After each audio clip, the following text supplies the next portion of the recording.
Na tai sveikučiai. Ir šiuo kartu bus video visai kitoks.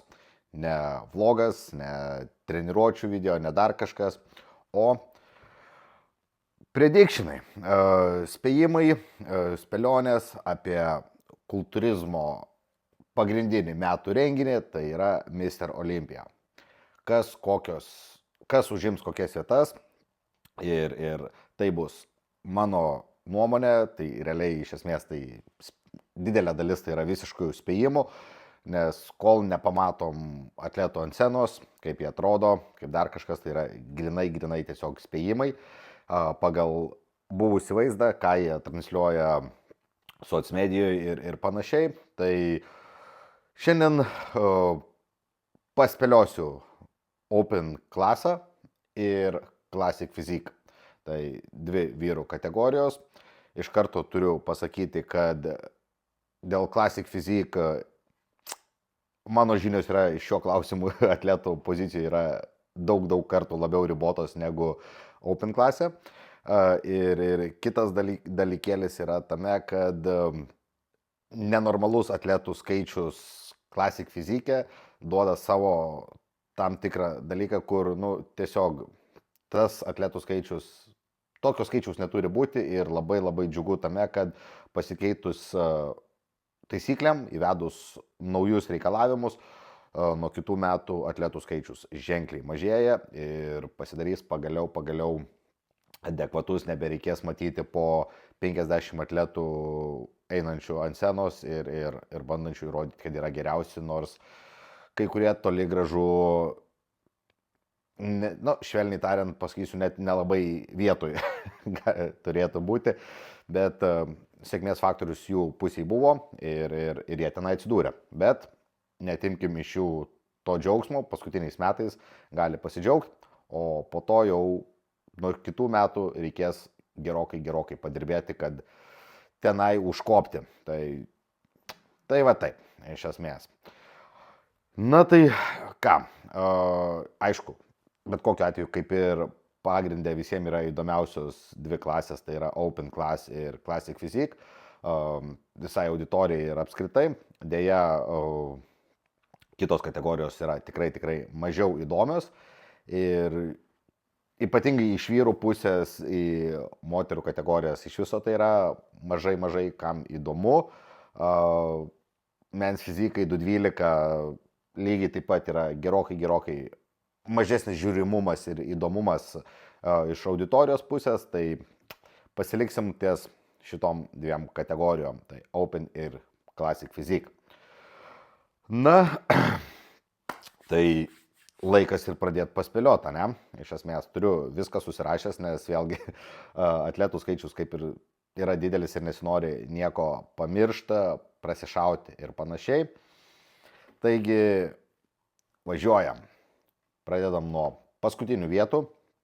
Taigi, mano nuomonė ir kaip susidėlios, tai žodžiu, kaip žinia, yra reitinguojami realiai 15 atletų, kas yra už 15, jau toliau yra visi 16. Tai jie tiesiog nebereitinguojami ir viskas.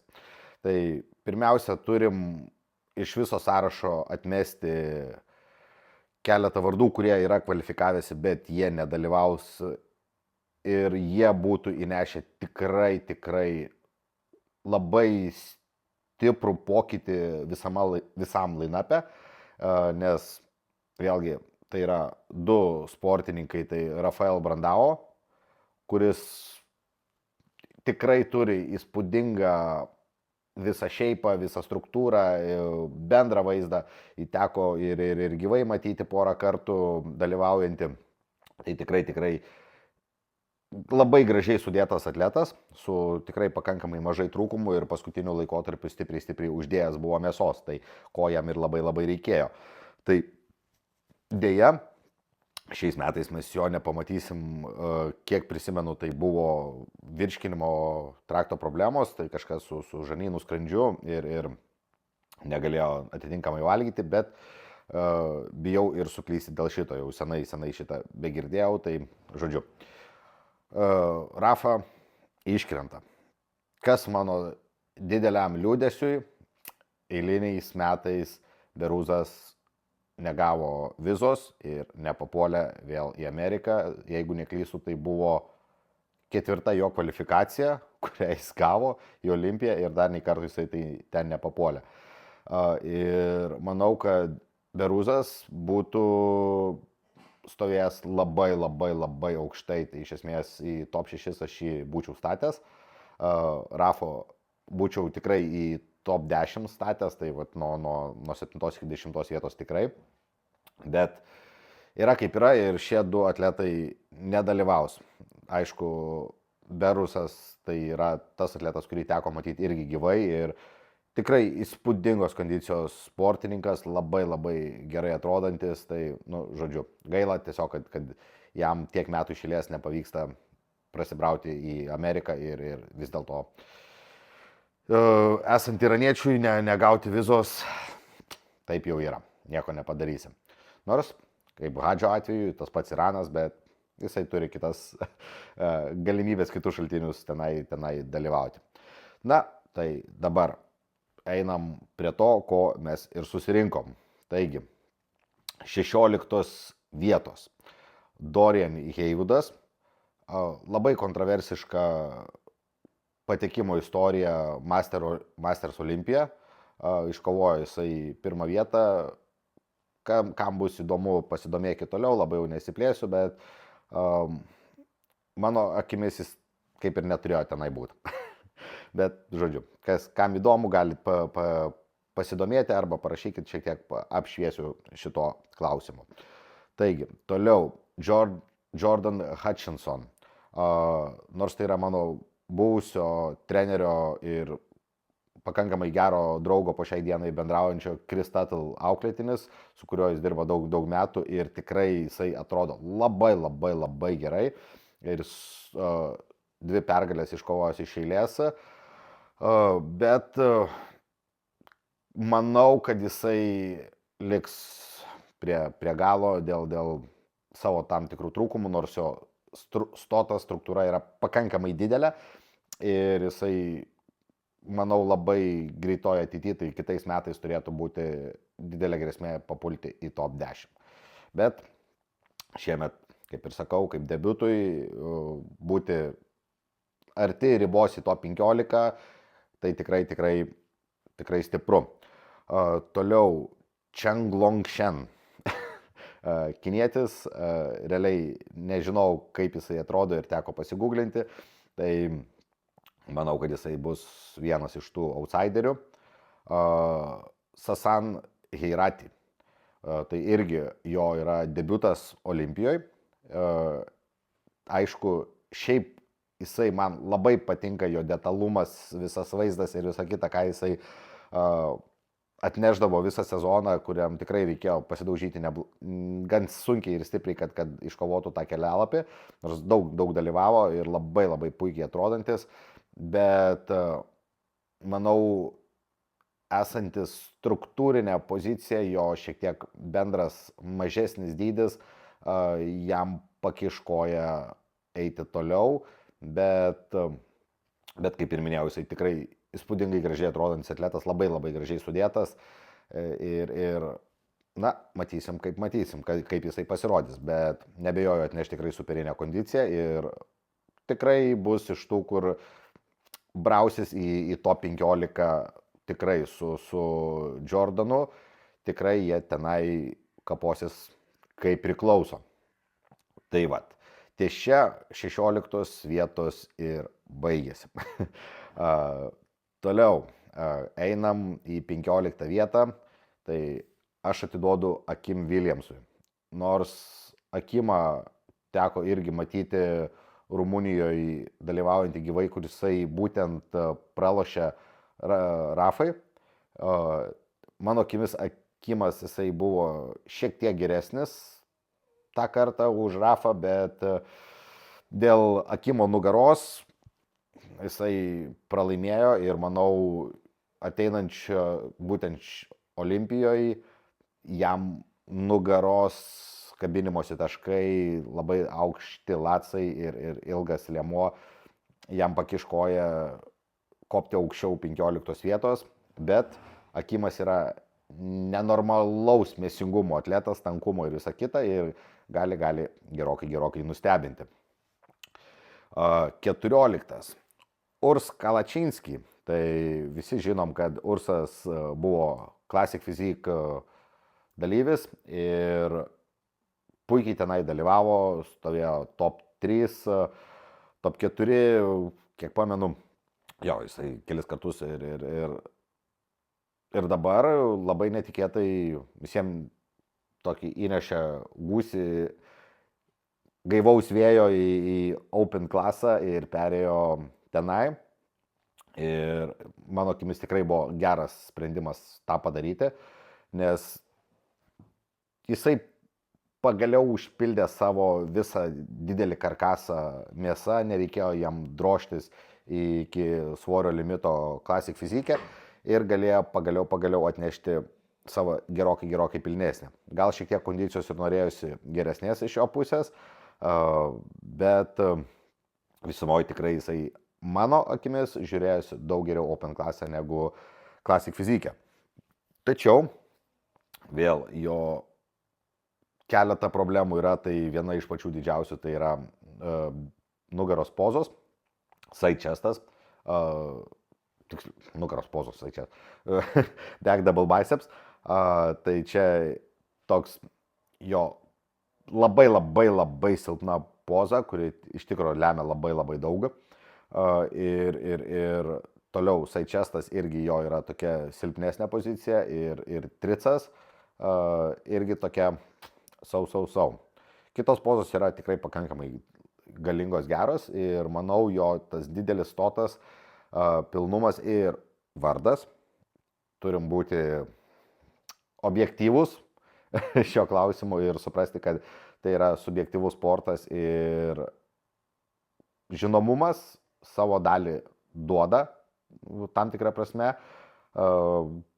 vertinime visame ir kartais pastumėm atletą šiek tiek į geresnę poziciją. Todėl aš jį ir stačiau į 14 vietą, nes manau, kad jisai dėl savo vardo bus apdovanotas to klausimu, nors tiek Jordanas, tiek Sasanas gali pilnai kovoti ir lygiai taip pat Akimas ir stumti Ursą žemyn. Bet pagyvensim, pamatysim. Toliau, 13 vieta.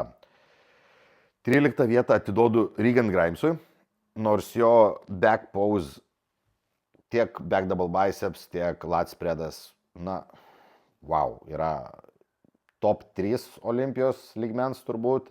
Vieni iš geriausių, bet visos kitos pozos jo yra gerokai silpnesnės. Kitas dalykas, jisai vis turi bėdų su formos padarimu, pilnumu ir visais bendrų vaizdu atnešti ant scenos, kas jam ir kiša koją stovėti gerokai aukščiau. Ir šiuo kartu, nors ir manau, kad su kondicija neturėtų prasišauti, bet pozos iš priekio jį gerokai smukdys žemyn, nes vėlgi neturi labai jau gerų quad sweepų, šiek tiek smailos kojos, didžiulis viršus, tokie struktūriniai pozicijos, kur jį tikėtina prilaikys nuo top 10. Bet kaip ir su visais, pagyvensim, pamatysim. Toliau, 12 vieta, kur mano 12? 12. William Bonac. Ja. Bonakas, kad ir kaip bebūtų, jau amžius beldžiasi, daugiametė patirtis ir visa kita, bet ir šiaip jisai, būdamas tokio amžiaus ir tiek metų pradalyvavęs, ką jisai išdarinėja, tai yra vis tiek freaking awesome. Ir tikrai įspūdingai atrodantis atletas, vėlgi, kaip ir smagu, kad didžiąją dalį atletų yra tekę matyti, žiūrėti gyvai, kaip jie dalyvauja, kokias kondicijas atneša, kokį visą vaizdą ir taip toliau. Bonaką keletą kartų irgi taip pat teko, kaip ir Regan Grimesą. Tai manau, kad šiuo kartu dėl amžiaus, dėl šiokių tokių jau poveikių, kaip šiek trico plyšis ir visa kita, manau, kad šio kartu jam į top 10 jau nepasiseks prisibelst, bet ką gali žinoti, jo tankumas, jo raumeningumas, jo gražus pozavimas, jį gali tikrai vilkti ir šiek tiek aukščiau. Bet kol kas aš manyčiau, kad taip. Rubiel Masquera, Negzila, kitaip. Tai aš jį stačiau į 11 vietą, lygiai taip pat dėl proporcijų trūkumo ir dėl kondicijos. Nežinau, ar išspaus tokią kondiciją, kad jisai galėtų būti top 10 ir bus patvarkytos jo visos proporcijos, bet jo ta nežmoniška mėsa, kurią jis nešioja ant savęs, nežmoniškas tas kiekis, ir dovana, ir prakeiksmas tam tikrą prasme, tai labai tikėtina, kad nepavykus privesti tokios formos, kurios reikėtų ir jam dar, nors ir jisai laimėjo porą pro varžybų, bet su tokia kondicija, su kuria jisai laimėjo, jisai top 10 mano akimis tikrai niekaip nepapuls ir gali būti tikrai stumiamas dar gerokai žemiau už kai kuriuos, nes vėlgi tas pats William Bonakas jį buvo aplenkęs, tai matysim, kaip pasiseks jam išsigręžti šio klausimu. 10. Brett Wilkin. Wilkiną Bretą dėjau 10 vien dėl jo bendros struktūros, gražios separacijos, viso šeipo ir aišku, nors jo yra debiutas Olimpijoje bus, jeigu neklystu, bet bijau pameluoti, o gal ir ne, žodžiu, nesvarbu, bet manau, atneš jisai pakankamai gerą vaizdą, nors bendrumoj paėmus jisai tikrai bus iš tų mažesnių atletų kaip ir Sasanas, labai panašaus viso vaizdo, bet manau jo šviežumas, detalumas, bendras vaizdas jį turėtų į 10 vietą atnešti. Nes kažkaip jisai tikrai maloniai žiūrisi ir paskutinį kartą, kai teko matyti Rumunijoje dalyvaujantį, jisai tikrai gražiai žiūrėjosi. O dabar jau praėjo porą metų, jisai turėtų gerokai būti uždėjęs mėsos. Tai bus įdomu jį pamatyti ant Olimpijos scenos dalyvaujantį tenai.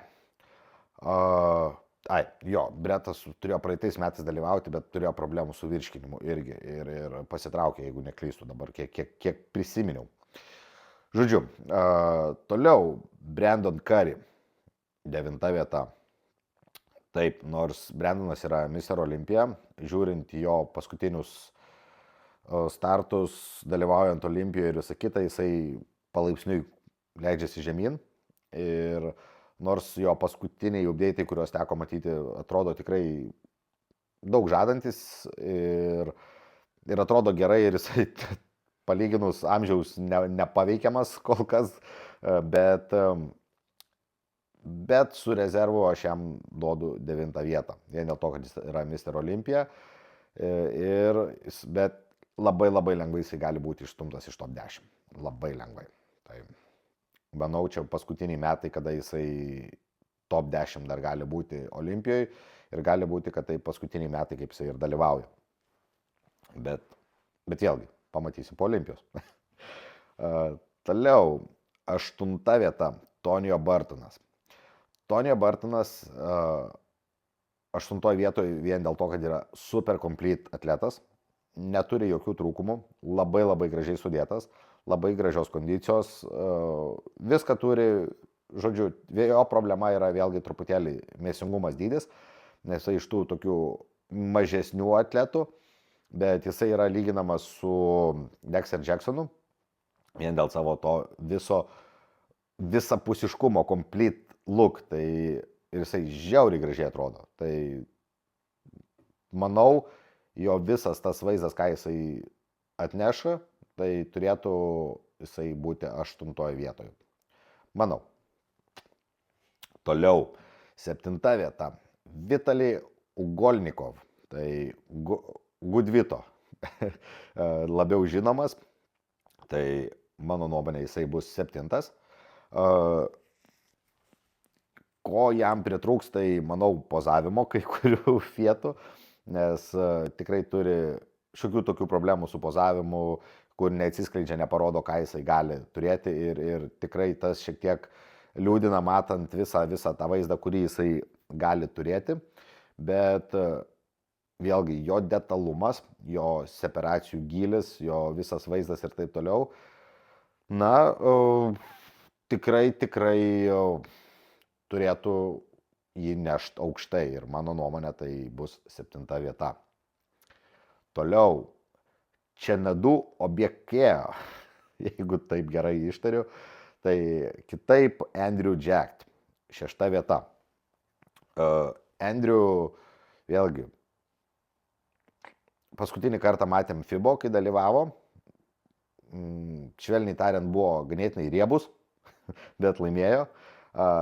Jo išskirtinis vaizdas, jo struktūra, dydis, karkasas, raumens, pykai, visa kita, taip toliau, nu kažkas yra kito, tikrai nerealios struktūros vaizdo atletas, kur atneša tą wow faktorių ir labai įspūdingai atrodo ir tada, Sasanas tada liko 2. Nors mano nuomonė, jisai turėjo laimėti dėl savo kondicijos ir visą kitą, bet Andrew, nu, tikrai turi tą freaking sick look, kur tiesiog traukia akį, tu jį nori žiūrėti ir panašiai, ir jisai estetiškai labai gražus. Tai, bet jo problema yra kondicija.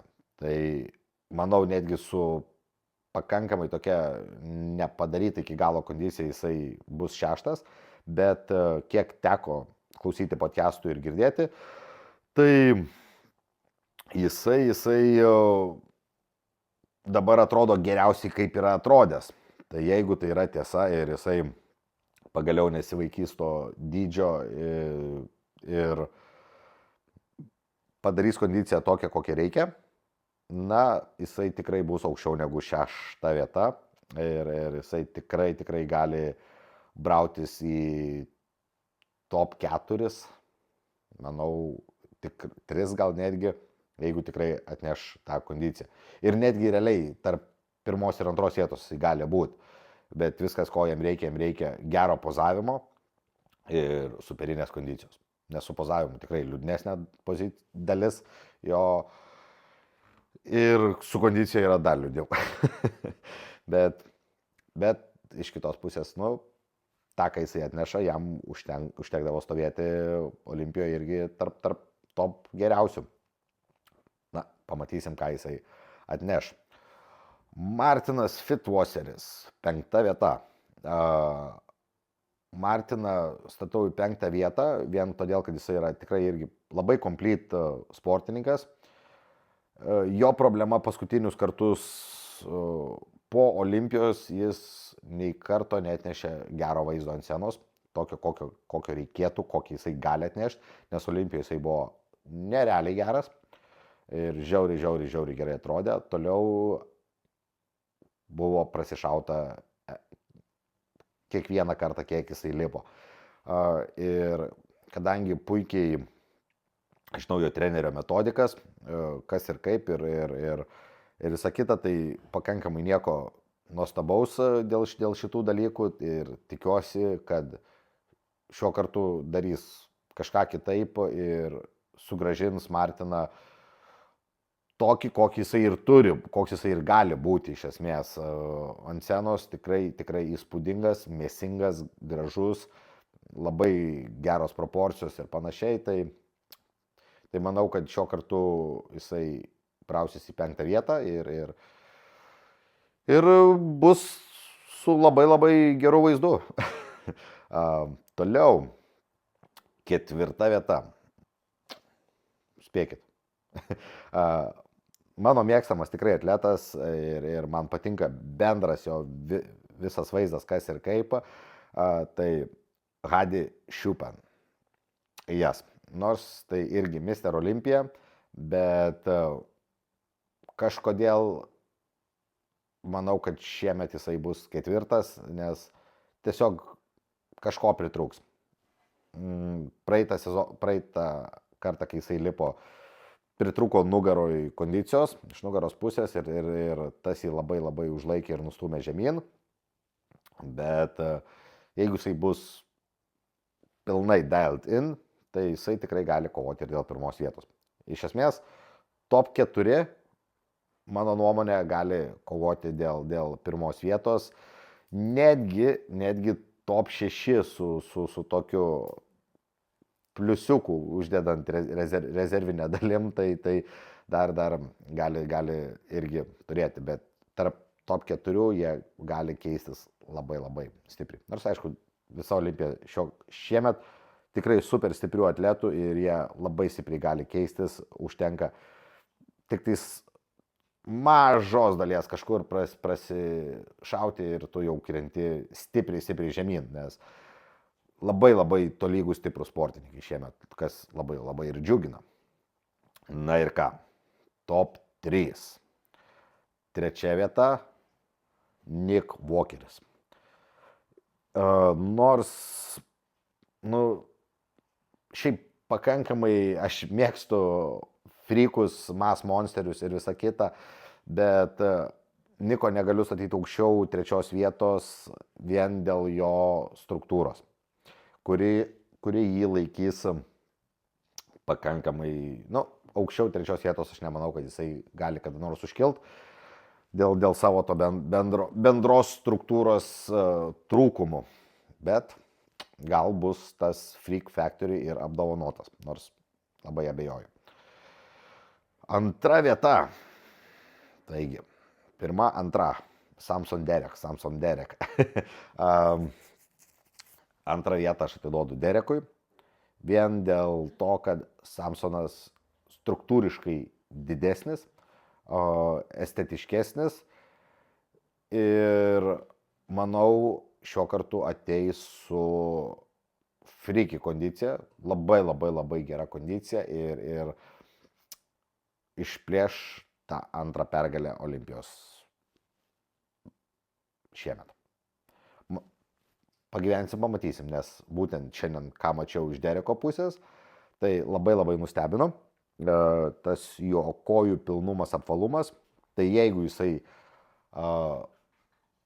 ateis su tokia kondicija, kaip dalyvavo Arnold Klasike, kuomet laimėjo prieš Samsoną, bet apvalesnis, ką dabar turi likus 2,5 savaičių, tai jisai tikrai gali lengvai įkast Samsonui ir pasimti 1 vietą. Tai va čia labai bus įdomu iš esmės. Tai aptariau visus atletus, kas ir kaip. Jeigu netingit, surašykit savo predictionus, kas ir kaip jūs galvojat, kad bus. Bent jau top 5, top 6.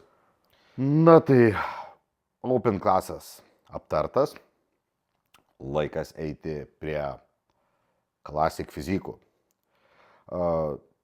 Čia tokios plačios apžvalgos gal nedarysiu kaip Open klasę, bet ką čia gali žinot, gal eigoj ir pakalbėsiu daugiau.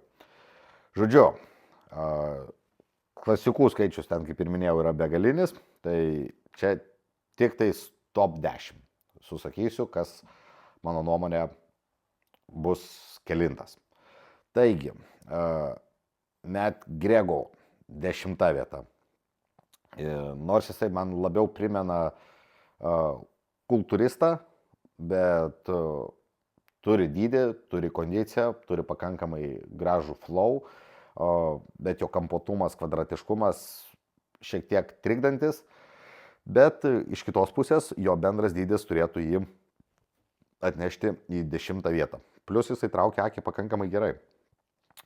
Toliau, 9 vieta. Livingstone Livigno, Brazilas. Superinės struktūros, žiauriai gražaus X shape'o, bet struktūriškai šiek tiek mažas, dar truputėlį reikia mėsos ir kiek žinau, jisai pereina į 2.12 sekantį sezoną. Tai, bet neskaitant to, tai jisai turėtų pasimti 9 vietą. Toliau 8 vieta Neil Darwin. Fenomenalios talijos atletas. Jo problema šiek tiek yra siauras raktikulis, bet bendra struktūra, muscle bellis, visi kondicija, vaizdas, ką jis atneša ant scenos, tai yra super gražu, super gerai, bet būtent jo dar trūkumas to viso completeness, to visapusiškumo jį prilaikys 8 vietoje, nors labai nesunkiai jisai gali kopti aukštyn, ką ir manau kitais metais tikrai darys. 7 vieta Fabian Mayer. Grįžta Fabianas, nors vieną kartą jau Portugalijoje, kai dalyvavo, neįkabino tiksliau į savo kategoriją ir jam pritrūko. Kiek klausiau trenerio, tai pagal ūgį čia gavosi 0,5 centimetro trūkumas, nors jie matavosi su profesionaliais matuotojais ir visa kita, ir turėjo būti toksai limitas, kaip jie buvo paskaičiavę, pagal ūgį visa kita, bet varžybų metu pamatavo jį šiek tiek žemesnį ir dėl to jisai dalyvavo Open Classic, kuriam irgi labai gerai pasirodė. O už kelių savaičių jisai nuvažiavo, padarė ką reikia, pasiėmė kvalifikaciją ir dabar varys į Olimpiją. Ir labai gerai sudėtas, bendras jo vaizdas superinis, visa kita, kur nelabai yra prie ko prisikabinti, bet vėlgi šiek tiek į siauresnę pusę atletas, turintis nežmoniškus kuocus, bet manau jo laukia 7 vieta. Toliau 6 vieta Josema. Jaunuolis su turbūt pačia geriausia kondicija iš visų atletų, kokią tik kas atneš apskritai ant Olimpijos scenos. Nemanau, kad kažkas gebės stipriau geriau padaryti negu jisai, bet jo struktūra visa jį laikys, niekada neleis labai jau aukštai lipti į Classic fiziką, nes tiesiog smailesnės kojos, bendras tas vaizdas, platesnė talija, tiesiog yra struktūra, kurios mes negalim koreguoti. Jisai gali tikrai aukščiau negu 6 vieta dalyvauti, bet šiemet, manau, jisai užsiliks ties 6 vieta, kiek ir praeitais metais, jeigu neklystu. Toliau 5 vieta Piotr Votovič, taip turbūt, mūsų kaimynas Lenkas, turbūt irgi vienas iš tų fenomenaliausių struktūrų, superinė talija, superinis vaizdas, bendra kondicija, viskas iš esmės, jisai žiauriai geras, tikrai man labai patiko ir manau jisai tikrai parodys pakankamai rimtą pasipriešinimą visiems, nes tikrai atrodo įspūdingai, gal turi problemų su pikais rankų, kas šiek tiek norėtųsi, kad būtų, bet vėlgi raumens struktūros mes nepakeisim. Bet neskaitant šito, tikrai labai rimtai kovos dėl savo vietos ant scenos. 4 vieta Logan Franklin.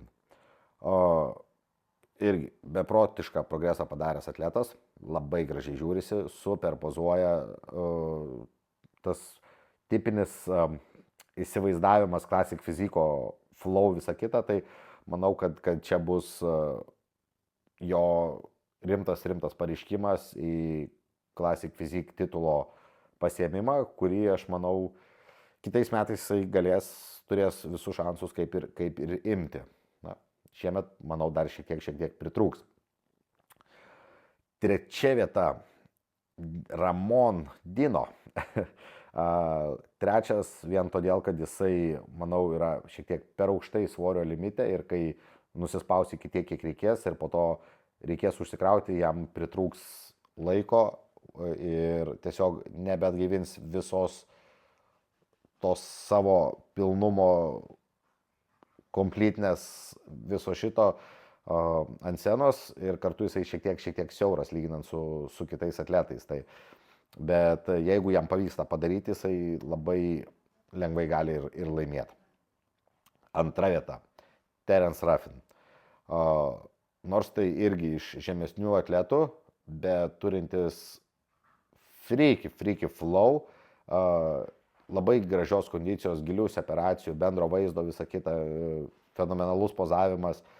Tai irgi čia, tikrai jisai stebins ir savo gražių vaizdų tikrai kovos dėl pirmos vietos, bet reikia kažką rinktis pirmu, reikia kažką rinktis trečiu. Tai pirmoje vietoje Mike Summerfield, nors ir daug kritikos gauna dėl savo viso vaizdo, raumenyno ir taip toliau, bet tai vis tiek yra kultūrizmas, kad ir kaip bebūtų. Classic physique ar open bodybuilding, tai vis tiek yra bodybuilding, tai kad ir kaip bebūtų. Tai manau, tas gali būti pilnai apdovanota, nors jisai ir tikrai gražiai pozuoja ir visą kitą turi tą muscle density, kuris ir trikdo žmonės labiau stipriai visam tam reikale, bet manau, kad jisai šiemet pasims titulą, bet, kaip ir minėjau, pirmos, sakyčiau, netgi 4 vietos,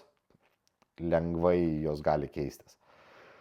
Tai va, iš esmės tokios žinios apie Classic fizikus, apie Open daug plačiau, apie klasikus šiek tiek siauriau, bet irgi šiek tiek prapasakojau, kas ir kaip. Tai žodžiu, tokie mano pasirinkimai, tokie mano spėjimai. Paspėliokit ir jūs, pasižiūrėsim, kas arčiausiai tiesos ir laukia geras renginukas, kurį bus labai įdomu pažiūrėti. Tai ir visai ne už kalnų, porą savaitėlių ir jie bus čia. Taigi, iki sekančio.